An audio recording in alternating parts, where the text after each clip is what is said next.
This channel does not promote any violent, harmful, or illegal activities. All content provided by this channel is meant for an educational purpose only.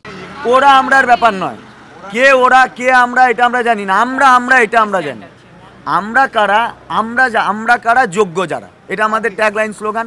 আমরা কারা যোগ্য যারা, যারা যোগ্য শিক্ষক শিক্ষিকা বা শিক্ষাকর্মী, এটা স্ট্যান্ড আমরাই। ওরা বলে কারা আছে আমরা জানি।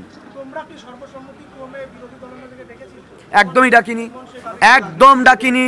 আমাদের যোগ্য শিক্ষক শিক্ষিকা অধিকার মঞ্চের একটা বিবৃতি দেখতে পাবেন না যেখানে বলা হয়েছে আমরা কোনো পলিটিক্যাল পার্টির লোককে ডেকেছি। এবং আপনাদের স্পষ্ট জানিয়ে দিতে চাইছি, আমরা পলিটিক্যাল পার্টিগুলো চাইছে তো যে সরকার, আমি পলিটিক্যাল পার্টি কারা কারা সেটাও আগে ক্লিয়ার করে দিই। এখানে রাজ্য সরকার এবং তৃণমূল কংগ্রেস পলিটিক্যাল পার্টি হিসাবে তৃণমূল কংগ্রেস, পলিটিক্যাল পার্টি হিসাবে বিজেপি, পলিটিক্যাল পার্টি হিসাবে সিপিআইএম, তারা প্রত্যেককেই বলছে আমরা সহানুভূতিশীল। এই সহানুভূতিশীলতার কোন জায়গা থেকে হয়? সুভাষ মুখোপাধ্যায় কবিতাটা মনে পড়ে। আমি আর মাকে খুব ভালোবাসতাম, আমি তাকে মুখে কখনো বলিনি।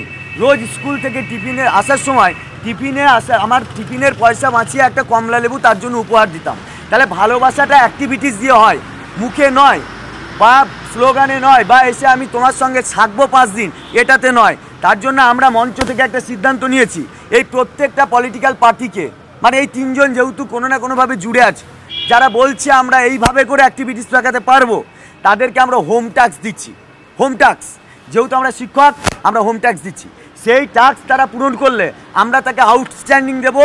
আর ম্যাডামরা যেমন ফুল নিয়ে সংহতি জানাতে এসছে, আমরা ফুল মিষ্টি নিয়ে তাদের কাছে সংহতি যাব। কি বলে দিই, আজকে আমরা এটা প্রকাশ করতাম, যেহেতু আপনারা এখানে আমাদের প্রেস কনফারেন্স নিজেরা এটা করে দিয়েছেন, আমার এক কথায় সুবিধাই হলো, ধন্যবাদ তার জন্য। আমরা রাজ্য বিজেপির যারা আছেন তারা এখানে আসছেন, তো বলেছেন, তো আপনারাই সবাই জানেন, বলেছেন পাশে আছি, আমরা কাজ করতে চাই তোমাদের জন্য, তোমাদের কথা বলেছি। আগে তাদের ভিন্ন মতামত ছিল, এখন যেহেতু তারা বলছে, আমাদের স্পষ্ট দাবি হচ্ছে, এক, আপনাদের প্রচুর এমএলএ এমপি আছে, গোটা ভারতবর্ষ জুড়ে আছে।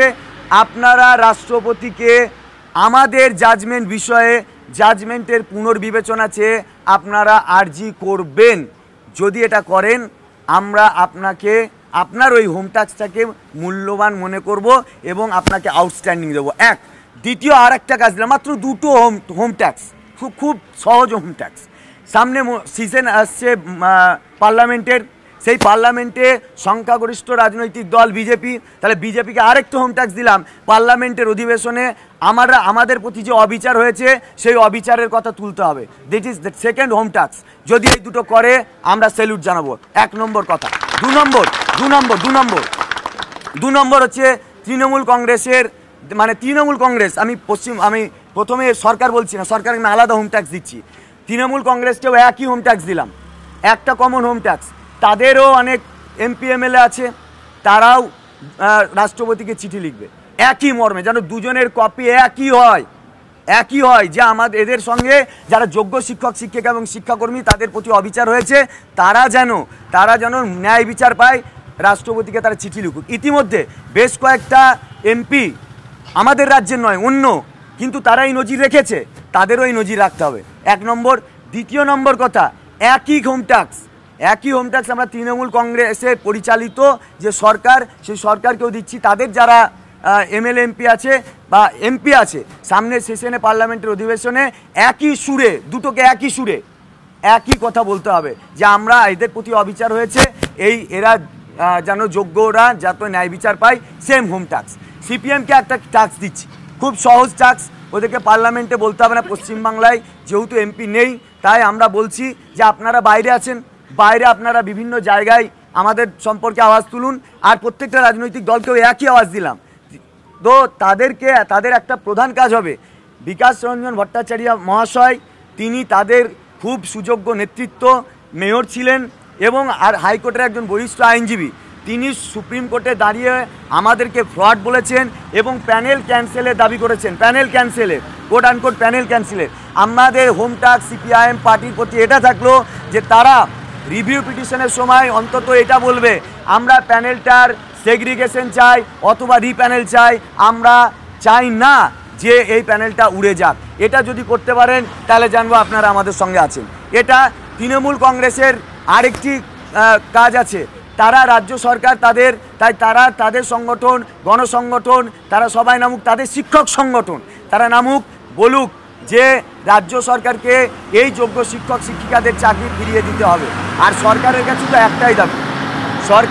একটাই দাবি যে আমাদের চাকরি বাঁচানোর মূল দায় আপনাদের নিতে হবে, কারণ এই শিক্ষা দপ্তর, স্কুল সার্ভিস কমিশনের দুর্নীতির কারণে আজকে আমাদের এই সংকট। তাই এই সংকট থেকে পরিত্রাণের দায় তাদের নিতে হবে। প্রত্যেকটা পলিটিক্যাল পার্টিকে আমরা হোম ট্যাক্স দিলাম, যদি এই হোম ট্যাক্সগুলো তারা পালন করেন তাহলে আমরা তাদের খুব আন্তরিকভাবে স্যালুট জানাবো। এবং আমরা যেহেতু শিক্ষক হোম ট্যাক্স বললাম এই জন্যই, কারণ আমরা তাদের খাতায় আউটস্ট্যান্ডিং লিখতে চাইছি। আউটস্ট্যান্ডিংয়ের পরেও যদি কোনো প্লাস দেওয়া যায় আমরা সেটাও দিতে চাইছি। তাই এইটা হচ্ছে আমাদের স্ট্যান্ড। আমরা চাই না কোনো পলিটিক্যাল পার্টি আমাদের আন্দোলনের সংহতি জানিয়ে একটা টয়লেট দিয়ে গিয়ে বলুক যে দেখো আমি তোমার পাশে আছি, আবার কেউ একজন এটা বলুক যে আমি তোমাকে দুবেলা দুটো খাইয়ে দিচ্ছি, আর তাতে আমরা এটা চালিয়ে নিতে পারবো। কিন্তু যেটা দরকার আমার অধিকার, সেই অধিকারের জায়গাটায় আপনি বলছেন আমি আপনার সম্পর্কে আমার কাছে আছি, আমার অধিকার নিয়ে আপনি উচ্চকিত হবেন আর এই মর্মে হবেন, এটা আমাদের মূল বক্তব্য। বাস।